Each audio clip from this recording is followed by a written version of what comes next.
L'être humain est cruel et féroce, cynique et lâche. Ce sont les mots d'un homme qui exprime sa colère sur un grand média sénégalais en liaison avec notre affaire d'aujourd'hui.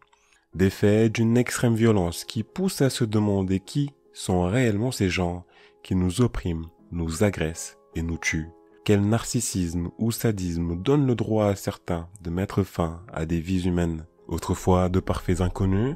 Alors pourquoi aujourd'hui ce sont des gens avec qui on se serre la main ou se fait la bise? Pourquoi ce sont ceux que nous chérissons et pour qui on serait capable de déplacer des montagnes qui se retournent contre nous et se dessinent comme des adversaires redoutables? Ces questions vont tourmenter la ville de Pikine. Si vous avez regardé mes précédentes vidéos, vous savez qu'on a traité une affaire qui s'est déroulée au même endroit. Augmentation des actes de délinquance, surpopulation, forte inégalité sociale. Pikine est souvent populaire pour les mauvaises raisons. C'est dans ces lieux qu'une dame de 63 ans, personnalité politique, connue par toute la population, a été retrouvée sans vie, la gorge tranchée. Des visages froissés, des larmes qui coulent, plein de questions dans la tête. Mais qui a pu faire un acte aussi odieux? Cette femme s'appelle Fatoumata Martan Ndiaye. D'où vient-elle? C'est quoi son histoire? Pourquoi elle a été retrouvée dans des conditions aussi effroyables? C'est ce que je vous propose de découvrir tout de suite.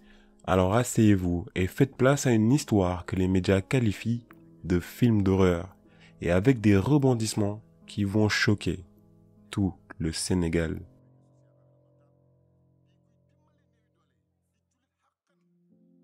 Une femme gentille et sans problème, telle est décrite Fatoumata Martan Ndiaye.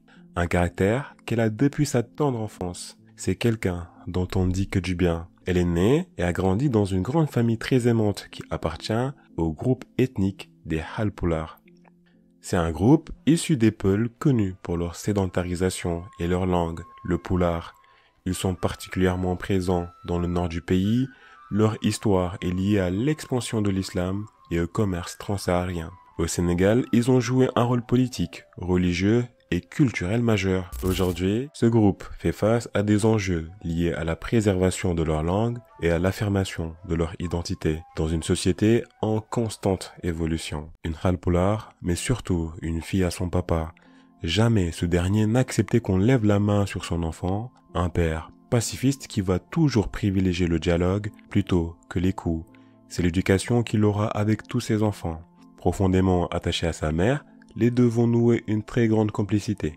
Déjà toute petite, elle raconte tout à sa mère qui la prend aussi comme la prunelle de ses yeux. Cette surprotection ne fera pas d'elle un enfant roi ou capricieux, bien au contraire. C'est une fille respectueuse qui apaise les conflits. Elle n'est jamais impliquée dans des bagarres, chose qu'elle trouve ridicule d'ailleurs. En classe, elle suit attentivement les recommandations de ses professeurs, elle est assidue et aime l'école. D'ailleurs, elle a toujours été dans les premiers de sa classe, ce qui fera le bonheur de ses parents qui sont fiers d'avoir une fille qui persévère et qui s'en sort autant que les garçons. Rappelons-le, nous sommes en Afrique. Dans les années 50 où les femmes étaient souvent cantonnées aux tâches ménagères, Fatoumata était une exception, prouvant que les filles pouvaient exceller dans tous les domaines. Ces valeurs fortes vont l'encourager à devenir une femme indépendante et autonome. Grâce à elle, elle apprendra à faire confiance à son intuition et à prendre ses propres décisions. C'est en 1978 que Fatoumata Martan Ndiaye va dire oui à une union qui va aboutir à un mariage. L'heureux élu, Monsieur Oudouba, un cousin à son père. Leur union scellait ainsi des liens familiaux déjà solides, tissés depuis leur enfance. Monsieur Oudouba, né en 1950, est un homme politique qui évolue en Mauritanie. Diplômé de plusieurs universités, il a occupé de nombreux postes importants dans la fonction publique mauritanienne, notamment celui de ministre et de député. Sa carrière politique a été marquée par une grande diversité de fonctions. Les deux vont partager de belles années en amoureux, ils auront de beaux enfants qui vont consolider leur couple, mais après 20 ans de mariage, ils décident de se séparer. Cependant, ils resteront de très bons amis. Cet événement ne sera pas un frein à son ascension puisque Fatoumata ne va jamais cesser d'apprendre et d'évoluer. C'est ainsi qu'elle va s'initier en politique et va occuper un haut poste au sein du parti Alliance pour la République. Elle est responsable de toutes les femmes au sein de ce groupe. C'est un parti qui a réussi à se faire élire en 2012 et Fatoumata est une des piliers que tout le Sénégal connaît. Elle serait même proche du président Macky Sall. Ce dernier était même passé chez elle il y a quelques mois avant son assassinat. Elle sera nommée par la suite vice-présidente du Conseil économique, social et environnemental. Malgré son statut de femme politique influente, c'est une personne très humble qui a décidé de rester à Pékin, sa ville de cœur, une localité où elle ne cesse d'aider les plus démunis. C'est devenu une femme puissante qui reçoit le président de la République dans son salon, mais aussi qui fait de son mieux pour faire développer sa localité. Elle a gagné le respect de toute la communauté. Le 19 novembre 2016 restera une date clé dans notre affaire. Fatoumata a une routine qu'elle suit à la lettre. À chaque réveil, elle commence par se débarbouiller et faire ses ablutions avant d'aller doucement réveiller sa mère qui dormait juste à côté. Une fois ses prières accomplies, elle boit son café, va sur la terrasse de sa maison pour nourrir ses animaux. De là, elle s'assoit sur sa chaise et égrène son chapelet. C'est à cet endroit où elle va réciter des prières jusqu'à ce que les premiers rayons du soleil illuminent le toit de sa maison. Mais ce matin-là, ce rituel paisible fut interrompu par un événement inattendu. Vers 8 heures du matin, la vice-présidente avait demandé à Binta, sa sœur, qui habite avec elle, d'aller lui chercher du pain à l'épicerie située à quelques mètres seulement de la maison. Un peu malade, Binta lui demande de lui laisser un petit peu de temps, juste quelques minutes, le temps pour qu'elle puisse se préparer. Fatoumata acquiesça et retourna à ses occupations. Quelques minutes plus tard, un bruit inhabituel va attirer son attention. C'était un son étrange, comme si quelqu'un essayait de forcer ou d'ouvrir quelque chose. Le bruit semblait provenir de sa chambre. Intriguée mais méfiante, elle décida d'aller vérifier. En entrant dans la pièce, Fatoumata fut saisie par la stupeur. Un jeune homme d'une trentaine d'années se tenait là, un couteau à la main. La panique la saisit et 1000 questions défilèrent dans son esprit en une fraction de seconde. Comment cet homme s'est-il introduit chez elle? Était-il seul ou accompagné? Que voulait-il? Et allait-il lui faire du mal? Elle tenta de garder son sang-froid, mais le choc est immense. La vision de cet homme armé dans sa propre maison n'a rien d'anodin. Fatoumata n'est pas une femme comme toutes les autres. C'est une personnalité publique, influente. Une intrusion chez elle ne pouvait pas être un simple hasard. Puis dans un moment de lucidité, son regard croisa celui de l'homme. Et ce visage, cette posture, ces vêtements, tout lui semblait étrangement familier et soudain la vérité lui apparut. Cet homme n'était pas un inconnu, c'est Samba Sow, plus connu sous le surnom de Bach, son propre chauffeur. Samba Sow, alias Bach, est un homme discret et réservé qui, à 32 ans, ne laissait rien présager de sa véritable nature. Né dans une famille modeste, il grandit sans difficulté apparente, mais sa vie est marquée par des pertes tragiques. À 9 ans seulement, il perd sa mère, Aïssatou Sall, un événement qui bouleverse son enfance. 4 ans plus tard, c'est son père, Souleymane Sow, qui s'éteint, le laissant orphelin et privé de repères. Enfant, Bach est souvent la cible de moqueries et d'harcèlement de la part de ses camarades. Pour l'aider à surmonter ses épreuves, ses proches l'initient aux arts martiaux, notamment au kung-fu. Cette discipline devient pour lui un moyen de se défendre, mais aussi une source d'équilibre. Décrit comme un homme honnête, serviable et timide, ceux qui le connaissent disent qu'il a souvent du mal à regarder les gens dans les yeux, toujours respectueux et attentif, il écoute ses aînés et fait preuve de gentillesse envers son entourage. Célibataire, il vit chez sa tante Fatou Sow, une femme influente à Pékin, connue pour son rôle de responsable des femmes de la localité. Fatou Sow qui est aussi une des meilleures amies de Fatoumata Martardjaï. Alors comment le destin de Bach a-t-il croisé celui de Fatoumata Martardjaï? Eh ben c'est très simple. Après la rupture de contrat avec son ancien chauffeur, la vice-présidente se retrouve dans une situation où elle doit compter sur Bach pour ses déplacements quotidiens. Il la dépose à son travail et à ses différents rendez-vous contre une rémunération de 5000 francs par jour. C'est à ce moment-là que Fatou Sow, la tante de Bach, intervient. Elle suggère à son amie Fatoumata de l'embaucher directement et de façon permanente. Cela permettrait sûrement à la vice-présidente d'avoir un employé fiable et disponible en permanence, tout en offrant à Bach une stabilité professionnelle. Fatoumata accepte et c'est ainsi que commence leur collaboration. Entre eux, une relation de confiance s'installe rapidement. Fatoumata considère Bach comme son propre fils. Ce dernier, très sérieux et respectueux, s'occupe non seulement de conduire la vice-présidente, mais aussi de nombreuses tâches importantes. Il effectue des courses pour elle, transporte de grosses sommes d'argent et aucun problème ne survient. Dans la maison de Fatoumata, Bach bénéficie d'un respect particulier. Il est le seul, par exemple, à avoir accès au garage, un lieu strictement réservé. Par ailleurs, personne ne mange sans lui. Bach a fait ses preuves au fil du temps, devenant un pilier de l'entourage de la vice-présidente. Son sérieux et sa fiabilité leur valent l'estime et la confiance de toute la maison. On revient au 19 novembre 2016, il est 8h10 du matin et Fatoumata reconnaît l'homme qui se tient devant elle, armé d'un couteau. C'est Bach, son chauffeur, cet homme en qui elle avait placé toute sa confiance. De son côté, Bach est envahi par une panique incontrôlable. Il se retrouve face à sa patronne, pris en flagrant délit. La honte le submerge. Que vont dire ses proches quand Fatoumata leur racontera ce qu'il a fait? Comment pourrait-il se relever d'une telle humiliation?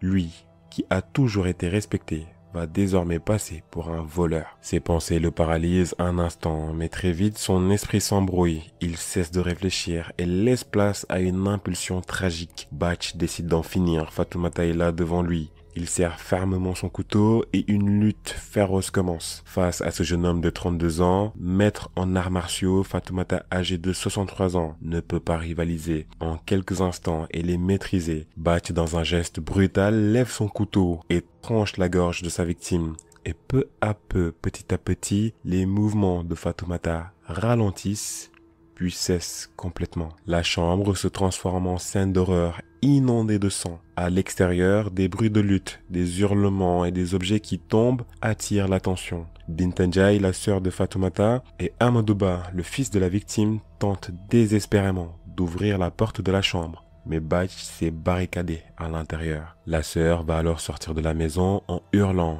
Elle crie à l'aide en espérant que les voisins viennent lui apporter du soutien. Mais ses cris ne semblent pas être entendus. Elle décide d'aller toquer directement chez certains voisins. Elle leur explique la situation et retourne chez elle en courant. En s'approchant du domicile, elle voit Bach sortir en courant avec ses vêtements tachés de sang. Deux jeunes voisins, alertés par les cris, commencent à poursuivre l'agresseur. Ils le rattrapent finalement et le reconnaissent. Bach leur explique qu'il a été témoin d'une agression dont il essaie de se sauver.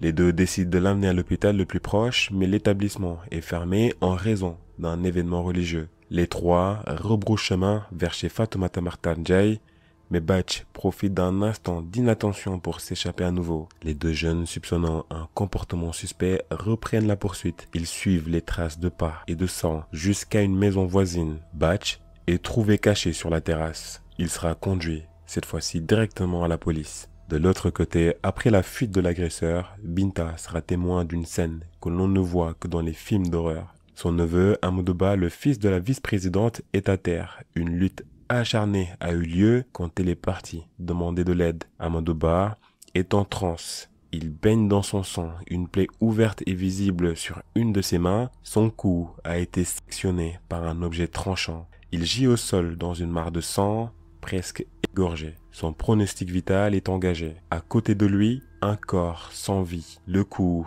aussi sectionné, des blessures à la poitrine, aux jambes et aux cuisses. Fatoumata a succombé à ses nombreuses blessures. Les deux seront conduits à l'hôpital. Alors comment une personne dont tout le monde ne disait que du bien a-t-elle pu être à l'origine d'un tel massacre? C'est la question à laquelle l'enquête tentera de répondre. Tout a commencé la veille du Magal de Touba, un événement religieux majeur au Sénégal, célébrant le fondateur de la confrérie des Mourides, Cheikh Ahmadou Bamba. Il marque son exil et la victoire spirituelle rassemblant des millions de fidèles dans la ville de Touba pour prier, méditer et rendre hommage. Selon les premiers témoignages, M. Samba Sow, alias Bach, avait prévenu tout le quartier, ainsi que ses proches, qu'il allait se rendre à cet endroit durant la nuit.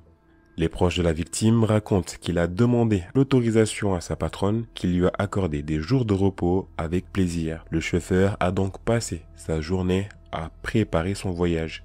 Un peu avant son départ dans la nuit, il est retourné chez la 5e vice-présidente. Il demande à récupérer quelques affaires qu'il avait laissées dans la voiture. Sa patronne lui donne les clés Étant donné qu'il connaît très bien les lieux, Batch en profite pour enlever le verrou du garage qui donne lieu sur la rue, histoire de pouvoir revenir quand bon lui semble durant la nuit. Il remet ensuite les clés à sa patronne et s'en va. Une hypothèse est émise par les experts qui sont sûrs que Batch aurait même passé la nuit dans la voiture de Fatoumata. Chez les enquêteurs, la piste de la préméditation est rapidement envisagée.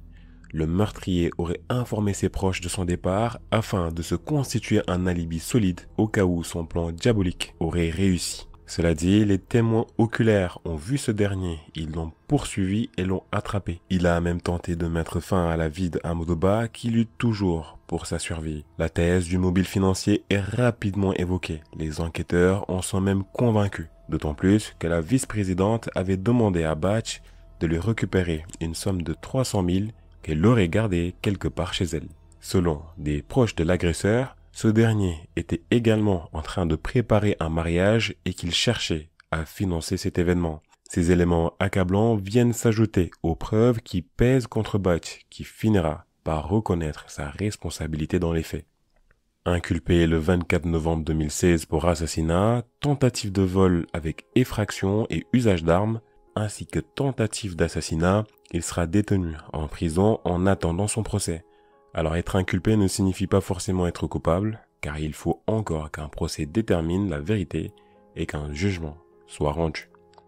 Après 2 ans d'enquête, pendant que tout le pays s'affole encore face à cet effroyable événement, le meurtrier, lui, a beaucoup de choses à dire. Il cherche à entrer en contact avec les journalistes, la famille, le procureur et même le président de la République. Mais qu'est-ce qu'il a de si important à nous dire? Une lettre parvient entre les mains d'un journaliste et son contenu va déclencher une véritable tempête médiatique qui va chambouler tout le pays. Voici donc ce que Batch raconte dans sa lettre de 4 pages. Alors vous inquiétez pas, on va pas y passer la journée, on a sélectionné les parties les plus importantes. Une femme ministre est venue me trouver en prison pour me dire qu'on va me faire sortir du Sénégal discrètement, à condition que je me taise. Elle m'a demandé de ne plus parler de l'affaire, et de ce fait, elle va me faire sortir de prison. Elle m'a proposé 10 millions de francs CFA et un voyage à destination d'un pays de mon choix. Mais j'ai catégoriquement refusé d'endosser un crime dont je ne suis pas l'auteur et dont les commanditaires ne sont pas inquiétés. Abdoulaye Timbo, je te demande de te méfier de ton entourage. Toi et Madame Baldé, les personnes qui ont commandité l'assassinat de Fatoumata Martan Ndiaye veulent vous attaquer. C'est vous deux les prochaines cibles. Les commanditaires du crime ne vont jamais s'en sortir comme ça. Je pensais qu'il n'y en avait que 2 seulement. Mais je me suis rendu compte qu'il y en a une 3e qui est une femme ministre. Je vais dévoiler tous les secrets des commanditaires. Tous ceux qui sont mêlés à ce problème vont payer les pots cassés. Je ne vais jamais leur pardonner ce qu'ils m'ont fait en complicité avec des marabouts féticheurs. Je me vengerai tôt ou tard. J'ai refusé de trahir Fatoumata Martan Ndiaye. C'est pourquoi on m'a accusé et amené en prison. Je suis innocent dans cette affaire. Il y a certaines femmes députées dans leur place n'est pas à l'Assemblée nationale, mais plutôt en prison. Si je dis tout ce que je sais, certains responsables sortiront de ce pays et tous les habitants de Pikine vont voter des sanctions contre le parti auquel ils appartiennent. Les commanditaires de l'assassinat ont amené toutes sortes de poisons pour me tuer en prison, mais ils peuvent rien contre moi. Ils savent que je sais celui qui a tué Fatoumata et c'est pourquoi ils ne veulent pas que j'aie un procès. Je dévoilerai tous les secrets du crime devant le juge le jour où je serai à la barre pour mon jugement. Je ferai des révélations et beaucoup de personnes quitteront le Sénégal. J'ai été menotté et mes mains ligotées par les policiers du commissariat central de Dakar lors de mon retour de parquet. Ma tête a été suspendue au mur, j'ai même eu une bagarre avec le commissaire qui m'a insulté par la suite. Vers 2 heures du matin, les policiers m'ont amené en haut et ont mis une cagoule sur ma tête. On m'a ensuite mis à terre en versant de l'eau sur moi tout en m'obligeant à lire une déclaration d'aveu écrite sur une feuille. Les policiers m'ont donné l'ordre de dire exactement ce qui est écrit dans la feuille, sinon ils allaient me tuer. À un moment donné, j'ai commencé à m'étouffer et j'ai même failli mourir. Et c'est à cet instant qu'un des policiers a dissuadé son collègue en lui disant « Si tu le tues, tu auras de sérieux problèmes ». Je n'ai pas dit tout ce qui était écrit dans le PV. Les policiers m'ont forcé à dire que j'ai passé la nuit dans le garage. Ils m'ont également poussé à reconnaître que je voulais me marier. C'est pourquoi j'ai tué ma patronne pour lui voler une somme de 300 000 francs CFA pour la dot. Je leur ai répondu que cela n'était pas vrai et que je détenais déjà 900 000 francs dans le coffre du véhicule de Fatoumata. Je n'avais aucun problème d'argent. Je reconnais formellement les policiers qui m'ont torturé et je peux bien les identifier. Les témoins de mes tortures sont des détenus qui se trouvent aux chambres 14 où je suis incarcéré et dans les chambres 9, 10 et 24. L'enquête a été orientée par ma tante qui dictait et influençait les policiers. J'en veux pour preuve le fait que les policiers aient mentionné dans le PV des informations que je ne leur ai jamais fournies. Je ne leur ai jamais dit que j'avais fait des arts martiaux. Quand j'étais en garde à vue, j'ai effectivement entendu ma tante leur dire des choses à mentionner dans le PV. Tout ce qui me fait mal, c'est que le jour du drame a coïncidé avec le jour de mon anniversaire. Cette lettre va faire réagir tout le monde, mais surtout les proches de la victime. Ces révélations vont diviser la famille. D'un côté, certains qui disent qu'ils acceptent la justice divine. Pour eux, le plus important, c'est qu'ils savent qui est le vrai meurtrier. Si Batch a été envoyé, c'est son problème. Ils ont confiance en la justice sénégalaise qui n'a jamais cessé de travailler sur ce dossier. De l'autre côté, certains sont sûrs que Batch n'a aucune raison de mentir à ce sujet. De plus, ils sont persuadés depuis le début que le mobile du meurtre n'a jamais été financier. Selon eux, si le meurtrier s'est rendu dans la chambre de la vice-présidente avec une arme blanche, c'était tout simplement dans le but de lui ôter la vie. Batch ne fait pas partie d'une famille pauvre. D'ailleurs, un proche à lui va témoigner en disant que s'il avait réellement besoin d'argent, il pouvait simplement demander à sa tante qui le lui redonnait sans aucun problème. On peut aussi ajouter que tout le monde sait qu'il a à plusieurs reprises gardé de l'argent pour sa patronne et il n'y a jamais eu de problème et on ne parle pas de petites sommes. D'après les proches du meurtrier, il y a des zones d'ombre dans cette affaire. Quelqu'un va même affirmer que Batch a reçu jusqu'à 11 plats empoisonnés, comme si on cherchait à ce qu'il meure pour qu'il se taise à jamais. Une certaine Madame Sarr va laisser entendre au juge ceci. Il y a des non-dits dans le dossier, monsieur le juge. Je vous demande de mener des enquêtes approfondies pour arrêter les véritables coupables, quel que soit leur poste de responsabilité dans cette affaire, parce que nul n'est au-dessus de la loi. Fatoumata Mactandiaye ne mérite pas de mourir de cette sorte. Au fil de l'enquête, les lettres et les déclarations de Batch se multiplient. Il tient à ce que son message soit entendu par tous. Son objectif est clair, prouver son innocence aux yeux du monde entier. Mais les déclarations de ce dernier commencent à semer le doute auprès de certains, parce que Batch raconte plein de choses et des détails un peu farfelus. Parfois, il se contredit, il raconte des faits dignes d'un film hollywoodien qu'on va voir tout juste après. Mais surtout, il dit qu'il n'a pas tué la vice-présidente, alors qu'il y a eu des témoins, des gens l'ont vu, l'ont reconnu et l'ont conduit à la police. Et puis, il y a eu Amadouba, parce qu'il a survécu. Il a vu cet homme, couteau à la main, qui était sur le point de mettre fin à sa vie. Il n'y a qu'un procès qui peut apporter de la lumière sur ce dossier. C'est précisément ce qui se profile en décembre 2019, lorsqu'une convocation officielle est envoyée aux proches de la victime et aux présumés meurtriers. Tous sont appelés à se réunir le 7 janvier 2020 pour le début d'un procès qui s'annonce essentiel. Cette audience pourrait enfin lever le voile sur les zones d'ombre et permettre à chacun de connaître la vérité sur ce qui s'est réellement passé ce jour fatidique. Une fois dans la salle d'audience, l'ambiance est lourde, presque étouffante, les visages marqués par des années d'incompréhension. Les proches de Fatoumata portent sur eux les traces de nuits blanches interminables. Cela fait 3 ans qu'ils attendent des réponses, 3 ans qu'ils tentent de comprendre. Et pour la première fois, depuis le drame, ils se retrouvent face à Batch, celui qu'ils considéraient comme un homme de confiance, presque un membre de la famille. Des questions tournent en boucle dans leur esprit. Pourquoi un tel acte envers une femme qui pourrait être votre mère, une personne qui vous a tendu la main? Comment on peut briser à ce point une confiance si profondément enracinée? Alors ça tombe bien parce que Batch a beaucoup de choses à dire. Si depuis sa prison, il ne cesse de parler, c'est pas maintenant qu'il va se taire. Une fois à la barre, Batch plaide non coupable et nous raconte d'après lui ce qu'il s'est passé ce jour-là.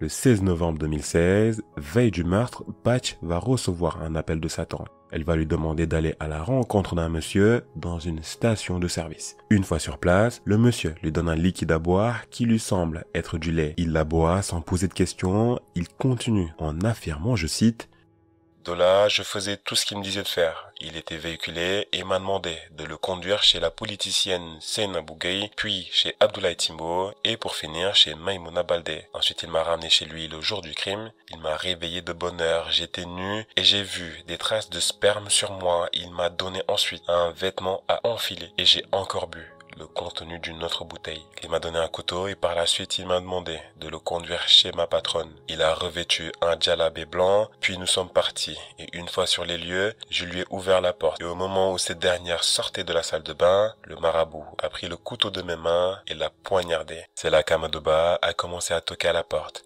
Pris de panique, il a sorti un gobelet et a récupéré un peu de sang de la victime et m'a demandé de le boire. J'ai reçu l'ordre de sortir et de l'attaquer avec le même couteau. Je me suis mis à la violenter jusqu'à ce que le marabout me demande d'arrêter et de le suivre. Je faisais tout ce qu'il me disait de faire. Après ces déclarations choquantes, le fils de la victime Amadouba sera appelé à la barre. C'est Bach et uniquement lui qui était présent dans la chambre. Quand la porte s'est ouverte, le présumé meurtrier l'a attaqué avec un couteau déjà taché de sang. Il s'est défendu en attrapant le côté tranchant de l'arme. Il s'est retrouvé par terre avec toujours une partie du couteau dans sa main. L'agresseur a commencé à pointer l'arme sur son cou et ensuite, c'est le trou noir. Un témoignage très dur à écouter. Amadouba n'arrête pas de perdre son souffle en racontant cette histoire. Face à ces déclarations, l'avocat de la défense réplique dans sa plaidoirie et déclare ceci. « Je ne suis pas convaincu que c'est mon client qui est à l'origine de ce meurtre, vu que l'un des témoins a déclaré avoir vu une personne habillée en djellaba blanc se sauver le jour des faits. » Alors, il n'a pas vraiment tort. Effectivement, une commerçante qui était en face de chez Fatoumata a vu un homme en blanc sortir en courant. Mais cet homme, en réalité, est le frère de Fatoumata. Il s'était juste engagé dans une course-poursuite pour rattraper Bach ce matin-là. Cette information était déjà sortie dans les médias et on suppose que la défense a juste voulu utiliser cet argument pour semer le doute. Du coup, non, c'était pas Harry Potter avec sa baguette magique alias le marabout super puissant de Bach, c'est juste quelqu'un qui voulait au contraire l'attraper. Et je pense que si cet homme au djellabé blanc l'avait attrapé avant les deux jeunes, Bach aurait pu être victime d'un sort beaucoup plus puissant, qu'il allait l'envoyer dans l'au-delà. Ces déclarations ne sont pas prises au sérieux, parce que l'agresseur n'arrête pas de donner des versions différentes à chaque fois que je me renseigne, je vois qu'il change des détails importants. Selon les avocats de la partie civile, Bach est juste un grand manipulateur. Il cherche juste à manipuler l'opinion publique.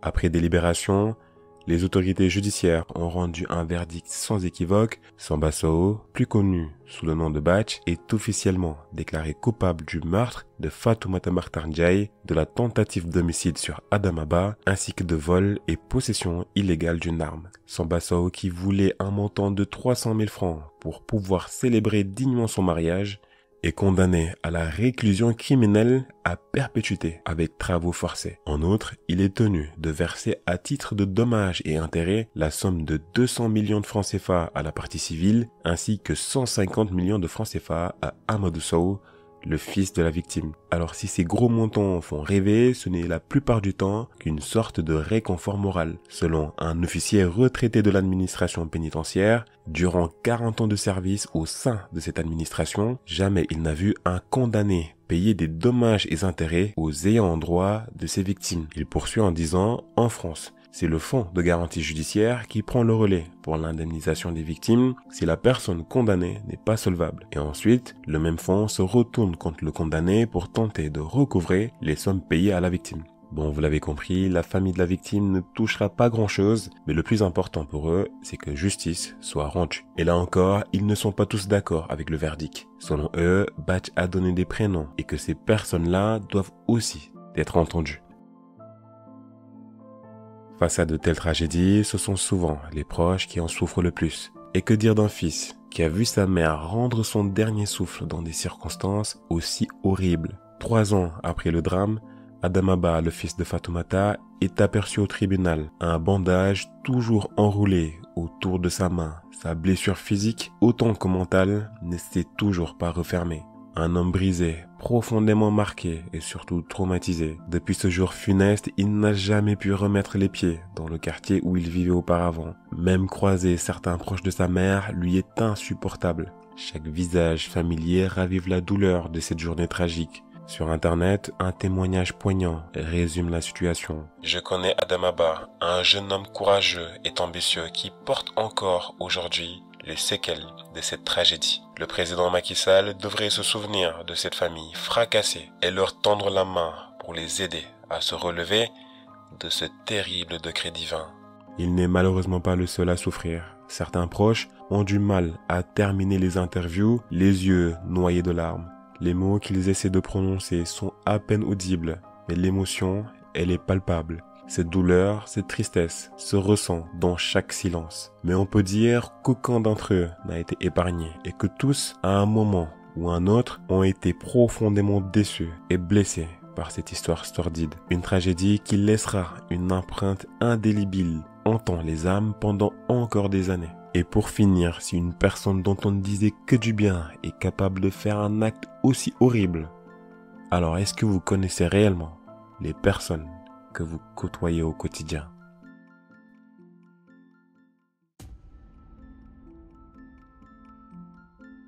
Merci d'avoir regardé cette vidéo jusqu'à la fin. J'ai vraiment pris du plaisir à la faire parce qu'elle est super intéressante. Enfin, prendre du plaisir entre guillemets. Et encore, si j'avais mis tous les éléments, je pense que cette vidéo allait durer 1 heure. N'hésitez pas à la liker, à la partager. Dites-moi ce que vous en pensez en commentaire.